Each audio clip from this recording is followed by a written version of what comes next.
Hey guys, this is Comic Uno, and today I'm doing the top 10 comic book Kickstarters of the month. And before I jump into this, I do have a couple of Kickstarters from friends that I want to shout out, and I don't want to be biased, so I'm going to do that before we get into the top 10 list. I'm also a Kickstarter consultant, so if you need help from a PR angle for your Kickstarter, from a social media angle, or just making your page hit more people, definitely go email me or contact me.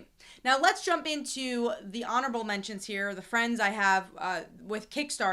And first is actually not a Kickstarter campaign, it's a Zoop campaign, and that is by Brittany, who wrote Dead Dreams, the Lucid Chronicles. This is actually a digital book we had in one of our indie bundles for, I believe it was Slice of Life, and honestly it's just a beautiful looking book, and I really like the premise. It's of this actress who has obviously big dreams, and we get to see parallel worlds injected here, and it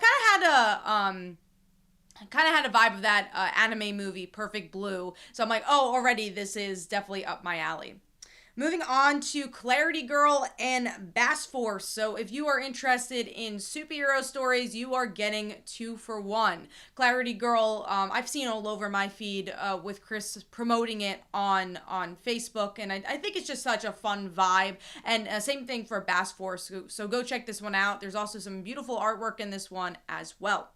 Now, moving on to Vigilance. This is by Freestyle Comics, and this is a black female lead superhero in the world of Hotshot. And I just love how Freestyle Comics, A, is really delving into different genres, but also B, expanding their superhero world of Hotshot and really showcasing all different type of heroes. So go check out Vigilance. It's one of my favorite Freestyle Comics books.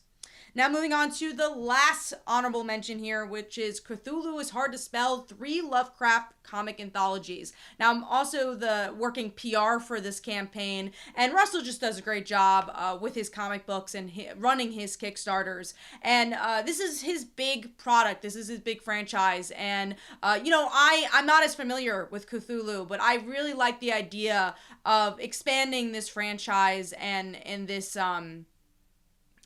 known story with different voices. And I think this works so well with anthologies and little short stories. So definitely go pick this one up. I'm sure you can find your new favorite story in there.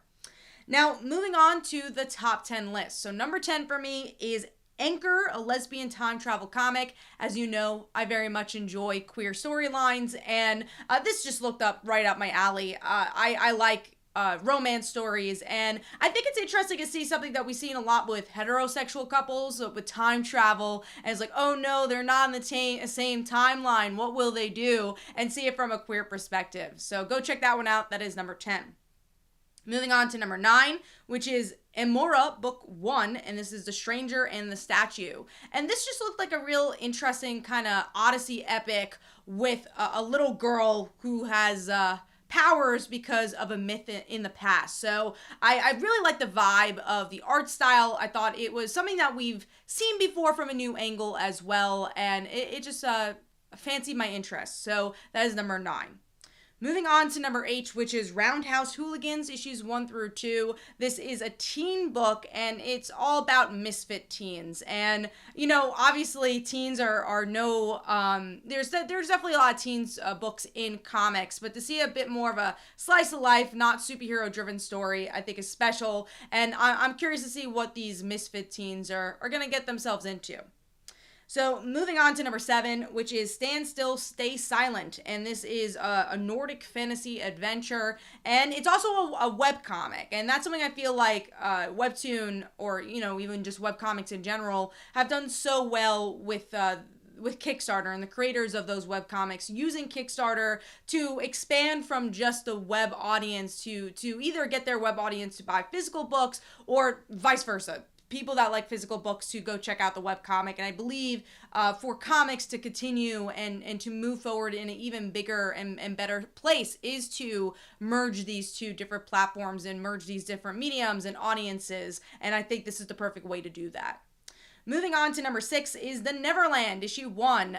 This is a Peter Pan spin, but a very modern Peter Pan spin. So there's this little boy who is dealing with a pandemic and wants to escape his world, and that's what brings him to Neverland. And I just thought that was such an interesting twist, and obviously, again, a very modern twist to what's going on in the world. And I have not seen that with the Peter Pan fairy tale, so I really liked how real that was, dealing with such a real topic to bring us into some fantasy.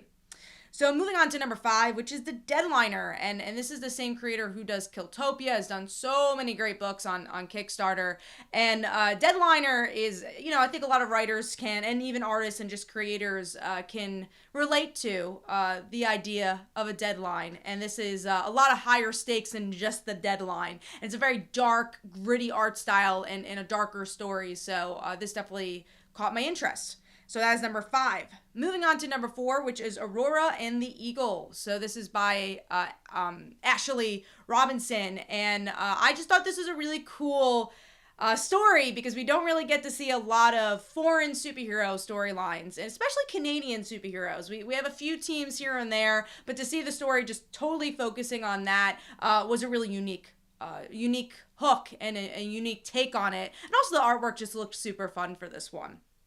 Moving on to number 3, which is Sadie Sword, and it's exactly what it states here. It's a all ages book about Sadie finding a mystical sword, and it just looked really fun and light. And kids need to read comics and to make us again grow the comic book industry and to find longtime readers is to start small while they're small. And I think these books are really important, and this just again looked really fun for adults and for kids.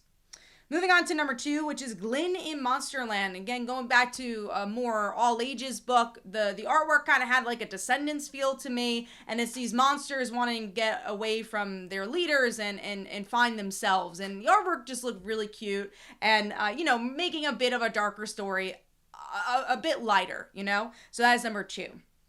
Moving on to number 1, which is Trill League, and this is a superhero book based on hip-hop, and hip-hop and comics very much have had a marriage for decades, and to see that bleed into comics and bleed into a Kickstarter just got me so excited for this book, and I'm very excited to read it, which is why it landed as number 1.